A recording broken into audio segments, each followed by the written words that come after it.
Douglas. Bonjour Stéphanie et bienvenue chez moi. Merci beaucoup de m'accueillir. Alors ce roman, La Symphonie du hasard, qui va sortir le 9 novembre, est quand même très particulier dans votre œuvre, puisqu'en fait il s'agit d'un tome 1, ce qui veut dire qu'il y en aura un deuxième et un troisième. Autrement dit, c'est un roman extrêmement long. Qu'est-ce qui a motivé chez vous l'envie d'écrire une fresque comme ça aussi importante ? Au début, quand j'ai commencé le roman, j'ai l'idée que ce sera assez long, mais pas si long que le résultat. Pour moi, j'avais l'idée de franchement suivre les années de mon adolescence et juste après, une période très importante dans l'histoire américaine entre 71 et 84, juste après les années 60, juste après en fait les grands changements dans la société américaine, mais toutes les sociétés aussi, et aussi une période très très tendue, c'était l'époque de Vietnam, de Richard Nixon, et puis après l'espoir de Carter et le grand changement avec Reagan quand l'argent est devenu la religion civile aux États-Unis. Donc en fait c'est l'histoire qui a motivé, et la richesse de l'histoire qui a fini par motiver la richesse du récit aussi. Oui, mais aussi avec l'idée, comme j'ai dit plusieurs fois, le diable est dans des détails. Et pour créer une narration quand le lecteur ou la lectrice est investi dans des personnages, c'est très important de créer une famille. Et voici franchement, au début et à la fin, une histoire familiale. Une famille, il y a une narratrice, Alice, et au début du roman, elle a 16 ans, et à la fin, elle a presque 30 ans. Et sa famille, deux frères aînés, et un mariage pas terrible entre ses parents, une famille avec ses propres secrets, des trahisons immenses, comme toutes les familles. Mais aussi un miroir de cette époque, du pays, mais aussi, j'espère, un miroir universel. Parce que d'après mon expérience, la famille, c'est un des plus grands défis dans la vie. Et ce roman est déjà complètement écrit, vous l'avez écrit d'un seul tenant. Vous ne l'avez pas pensé en vous disant je vais faire un tome 1, puis j'écrirai après le tome 2 et le tome 3. Il est déjà entièrement terminé. Oui. Dans mon œuvre, il y a des romans très longs. La poursuite du bonheur, Les chants de scale de la vie conjugale, aussi cet instant-là. Avec ce roman, j'avais l'idée au début, ce sera à peu près, en fait, 180 000 mots, et ça a augmenté. Quand j'ai terminé ça, j'avais presque 400 000 mots. J'ai livré un manuscrit de 325 000 mots. Et ça fait beaucoup de pages, en fait. Oui, 130, 1300 pages. Oui, 1300 pages. Désolé. Oui, donc c'était difficile de le publier en un seul volume. Oui, 1300 pages. Et j'ai dit à mon éditrice française, Françoise Truffaut, au secours, c'est long. Et elle m'a appelé après 2 semaines, elle m'a dit, c'est brillant. Et j'ai une idée, 3 tomes. Parce que c'était dans 3 parties. Mais ça, c'était sa décision, et une décision très, très sage. Et en fait, ce livre, c'est sa première parution. C'est-à-dire que la France, les lecteurs français vont être les premiers à lire La Symphonie du hasard, avant les lecteurs anglais ou américains. Tout à fait. Ça sera fin de 18. Et ce n'est pas décidé si ce sera dans un tome avec des coups ou 3 tomes. Ça va arriver, mais dans quelques mois. Mais pour Françoise a décidé immédiatement, en fait, je vais publier le premier en novembre 2017. Et le 2e mars, le 3e mai 18. Donc les lecteurs français auront lu l'ensemble du livre avant même qu'il soit publié ailleurs. Oui, tout à fait. Mais aussi, mon lectorat ici, en fait, franchement, c'est le lectorat le plus important pour moi. J'ai un public extraordinaire ici. Et aussi, une autre chose, pendant une période très, très difficile dans le milieu des éditions, où, en fait, franchement, le livre est franchement menacé par tout, surtout l'Internet. Ici en France, il y a un vrai lectorat qui sont très fidèles des écrivains préférés. Et c'est un pays où, en fait, la littérature compte, continue à compter. le fait, par exemple, que le prix unique est sacré ici est complètement primordial. J'ai vécu 25 ans en Angleterre et Angleterre a éliminé le prix unique et c'était une catastrophe pour le roman. Avec le prix unique, en fait, la France sauve la littérature française et le livre. Parce que la vérité, imaginez une famille de 4 personnes riches chez Starbucks, ok? 2 cappuccinos, 2 chocolats, 2 muffins, ça coûte combien? À peu près 25 €, plus cher qu'un livre en grand format. Et l'espoir et le but maintenant, c'était créer une nouvelle génération de lecteurs et lectrices. Et dans ce roman, surtout le premier tome, c'est un portrait d'une adolescente.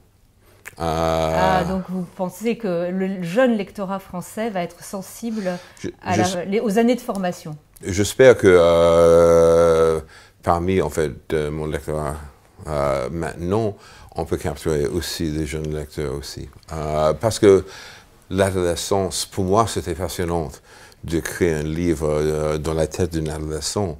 J'ai 2 enfants, Max à 25, Amelia à 21.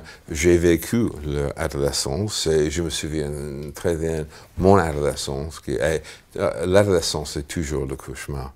C'est horrible. Et bien justement, quand on vous connaît un petit peu et qu'on connaît un petit peu votre vie et qu'on lit ce livre, on se rend compte qu'il y a quand même beaucoup de points communs entre votre parcours et le parcours d'Alice. Oui et non. Ce n'est pas un roman à clé, ce n'est pas exactement un roman autobiographique. Je peux citer Flaubert, Emma et moi, Alice et moi. Oui, c'est vous quand même, Alice, parce que d'abord, elle est née à peu près en même temps que vous. Oui. Elle est d'une famille où il y a 3 enfants, elle a 2 frères. Bon, alors elle n'est pas l'aînée, alors que vous êtes l'aîné de 2 frères. Tout à fait, 2 frères. Mais ses parents ne s'entendent pas. Oui, en fait, j'avais une mère juive qui était maniaco-dépressive et un père irlandais catholique qui était très bonnet et qui était très blessé par des événements de Deuxième Guerre mondiale, comme le père d'Alice et comme la mère d'Alice. Tout à fait, mais on a grandi à New York, mais on a passé tous les étés dans un petit village au bord de la mer, pas loin de New York, mais c'est une banlieue de New York qui s'appelle Old Greenwich, et mon père a demandé tout le temps, il faut vivre ici toute l'année, il faut quitter la ville. Ma mère a résisté, heureusement.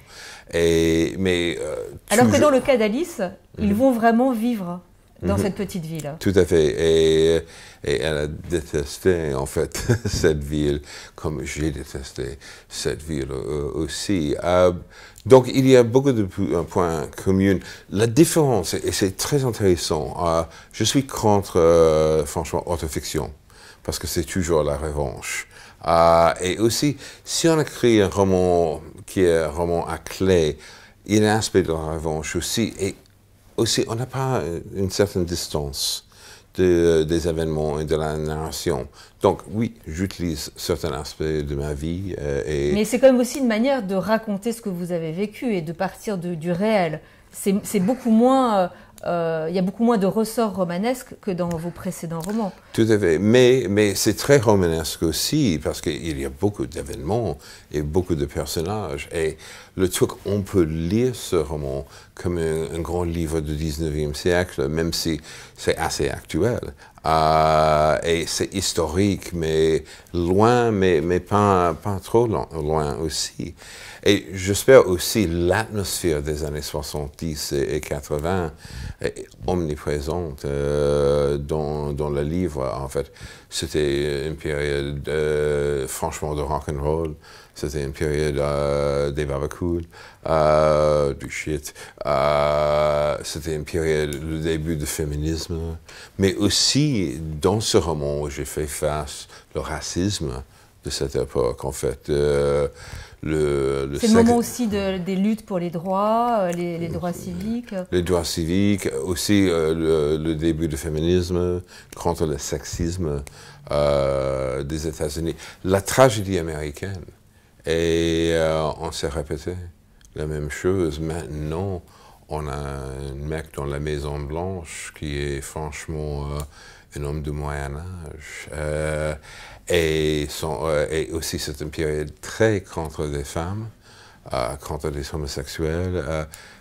Tout est menacé, tout le progrès qu'on a fait est menacé. Le fait que maintenant, en fait, la question de subvention nationale de la contraception, c'est discuté au Congrès. Ça, c'est pour moi dégueulasse. C'est une des raisons pour lesquelles vous avez choisi d'écrire ce livre maintenant, parce que c'est aussi une manière de montrer qu'on vient de loin, on a accompli un grand chemin et qu'on est en train de régresser.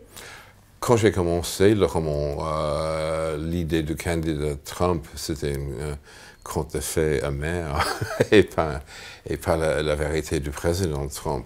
Mais en même temps, en fait, quand j'étais à l'université, au début, j'ai pensé peut-être je vais devenir historienne. Et honnêtement, j'ai été toujours fasciné par l'histoire américaine. Et honnêtement, en fait, pourquoi on a créé en fait une situation maintenant où on a un vrai connard à la Maison Blanche. Pourquoi c'est une société si éduquée et aussi si ignorante? Pourquoi en fait l'argent et la religion civile aux États-Unis?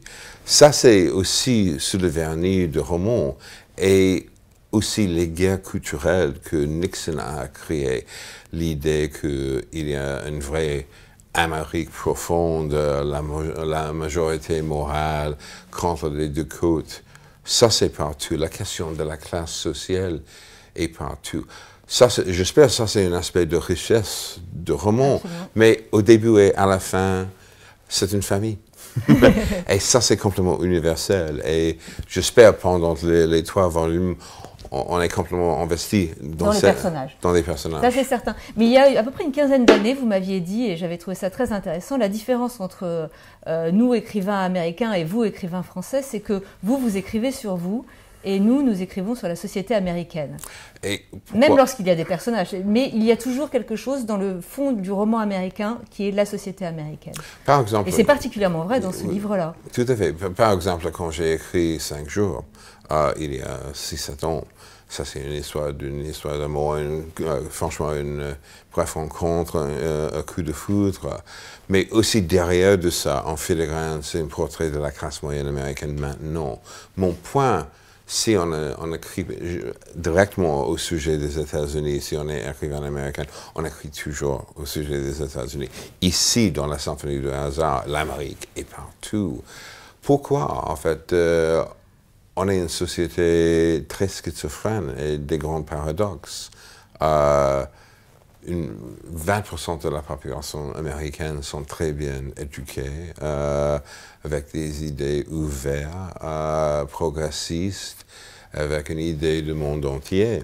Mais ça, c'est 20%, 60 millions américains, presque la même taille. C'est beaucoup quand même, 60 millions. C'est la taille de la France. Mais le problème, il y a un autre 310 millions américains. Et le plus grand gouffre aux États-Unis aujourd'hui, c'est l'éducation. Vous savez, en fait, j'ai lu une statistique récemment. 370 millions américains, combien de passeports américains? 135 millions. Donc, 235 millions américains n'en ont aucune connaissance du monde en dehors des États-Unis. C'est impossible de voyager au Canada maintenant sans un passeport depuis le 11 septembre. Ça, c'est absolument extraordinaire. Donc, dans ce roman, oui, je pense qu'un des thèmes sous le vernis est pourquoi on est ici maintenant.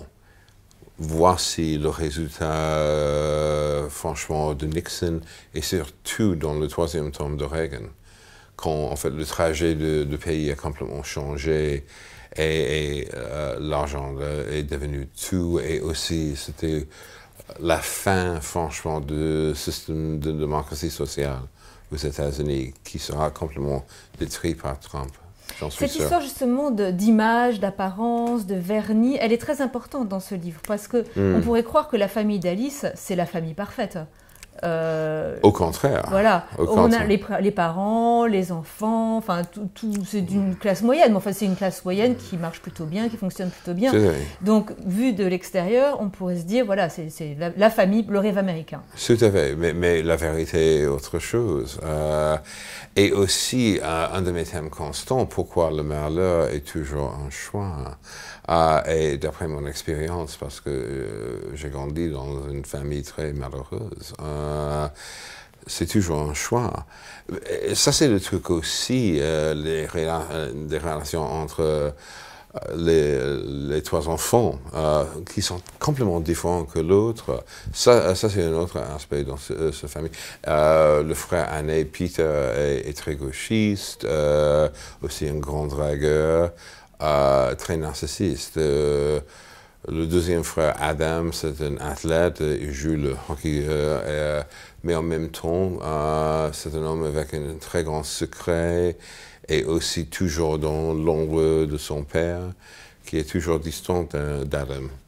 Et puis Alice, qui est peut-être la plus originale des trois, mais aussi avec beaucoup de doutes, et aussi quelqu'un qui a été menacé par des filles au lycée, parce qu'elle est différente, elle lit tout le temps. Ça, on connaît ce personnage. Ça ne s'appellerait pas Douglas, par exemple? J'avais une carrière intéressante au lycée, mais montrez-moi un écrivain avec une enfance heureuse. Ça, c'est rare. Mais ça c'est le truc, si on écrit, tout est de matériel. On peut tout utiliser. Je n'ai jamais fait dans la vie des choses pour la revanche, mais c'est possible de manière différente dans la littérature, parce que je n'ai jamais essayé de régler des comptes dans la vie, mais dans la littérature, on peut dire ça, mais de manière plus élégante. D'ailleurs, quand même, vous réglez un certain nombre de comptes dans ce livre, parce qu'on sent que l'injustice et toutes les injustices que vous avez vues, ou que vous avez pu subir, ou que vous avez vu subir à d'autres, vous les dénoncez. Il y a une sorte de rage quand même derrière ces mots. Oui, en fait, l'injustice, c'est aussi un grand thème de roman. Des injustices d'une famille, des injustices à l'école, au lycée ou à l'université. C'était aussi une époque, par exemple, quand j'étais à l'université, et j'utilise la même université dans le roman, quand j'ai connu un homosexuel qui a été battu par des athlètes. C'était une période quand, en fait, il y a une violence contre les femmes qui était acceptable aussi. Et le racisme qui était partout dans la société américaine. Ça a commencé à changer, mais regardez maintenant quand le racisme a augmenté. Et les événements dans Charlottesville, il y a quelques semaines, qui étaient en un mot dégueulasse et tragique. Et le désespoir parmi les intellectuels aux États-Unis maintenant est immense. Parce que la progression et la régression, c'est des voisins aux États-Unis. On avance et puis on revient. Alice, alors revenons à Alice, parce que comme ce qui est très intéressant, c'est que vous racontez cette histoire à la première personne du féminin, puisque c'est Alice qui raconte. Donc d'une certaine manière, alors ça c'est pas nouveau chez vous, parce que nombre de vos livres sont racontés à la première personne du féminin. Une moitié de mes romans. Oui, c'est beaucoup. Oui. Donc en fait, vous aimez vous mettre à la place des femmes. Ça arrivait par hasard. Quand j'ai écrit La poursuite du bonheur, j'ai osé d'écrire dans la peau d'une femme. Tout le monde m'a demandé comment vous faites ça. Ce n'est pas comme j'ai en secret un poche d'estrogène que je place sous le bras quand j'écris dans la peau d'une femme. Honnêtement, c'est très naturel pour moi. Je n'en ai aucune idée pourquoi. Peut-être parce que j'ai eu une mère très difficile, qui était maniaque, dépressive et très frustrée. J'ai commencé, franchement, d'observer ses actions et ses dilemmes quand j'étais... Donc c'est une manière de comprendre la mère et de comprendre les femmes. Tout à fait, comprendre la mère, comprendre les femmes. Mais aussi, je suis devenu très féministe très, très tôt parce que j'ai vu, en fait, le résultat avec maman. Et le fait qu'elle était si... malheureuse, en fait, d'être une femme au foyer. Oui. Tout à fait, malheureuse. Mais aussi quelqu'un, franchement, qui n'a pas la capacité de tout vaincre en carrière.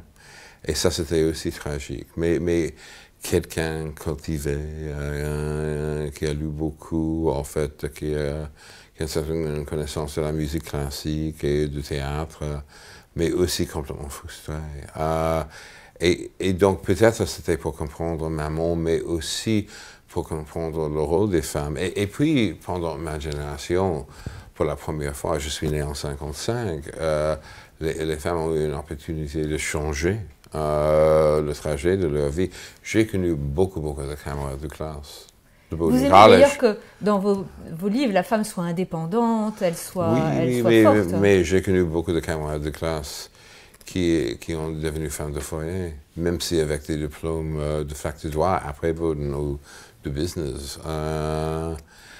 Honnêtement, et maintenant aux États-Unis, on a en fait un congrès très républicain et contre le féminisme.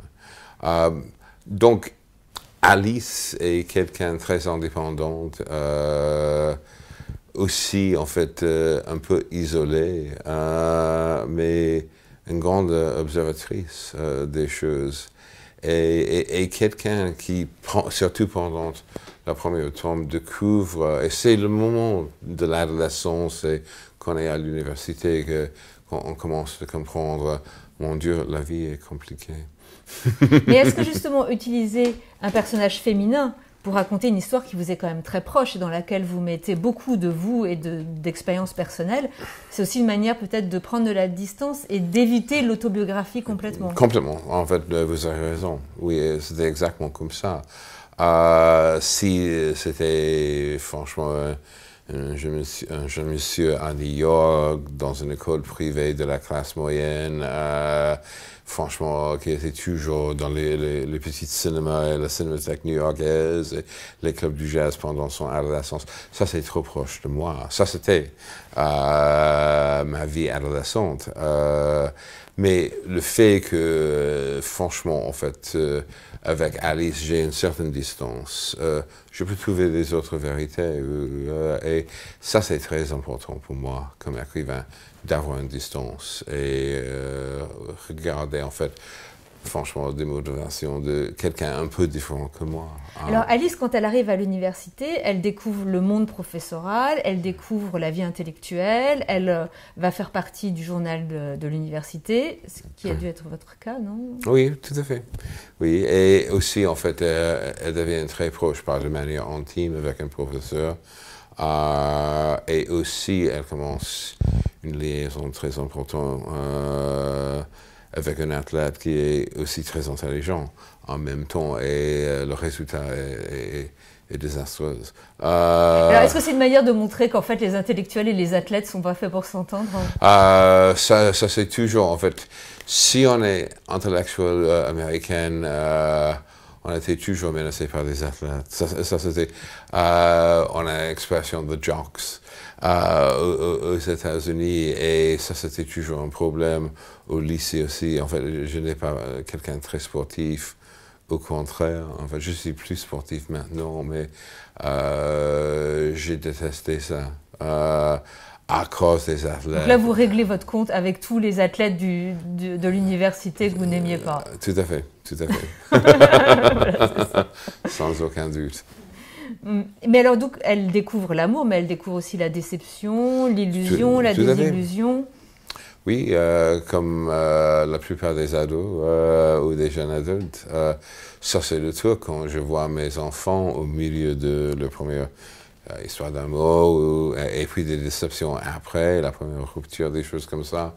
On pense, oh mon Dieu, on connaît cette chanson, parce qu'on a chanté cette chanson. Ça, c'est la vie. Et donc, j'espère pour tout le lectorat, ce roman va fonctionner comme un miroir aussi. On pense, oh oui, j'ai vécu ça. Peut-être dans une manière différente, mais Honnêtement, ça c'est le truc, même si le décor est différent, le pays est différent. L'adolescence, c'est universel en fait. Tout à fait, et la condition humaine est aussi universelle. J'en suis sûr, si on a passé du temps au Corée du Nord, on va trouver dans des couples des mêmes problèmes, des problèmes avec des parents et des enfants, en fait, des problèmes de boulot, même si c'est un système hyper totalitaire et fermé, en fait.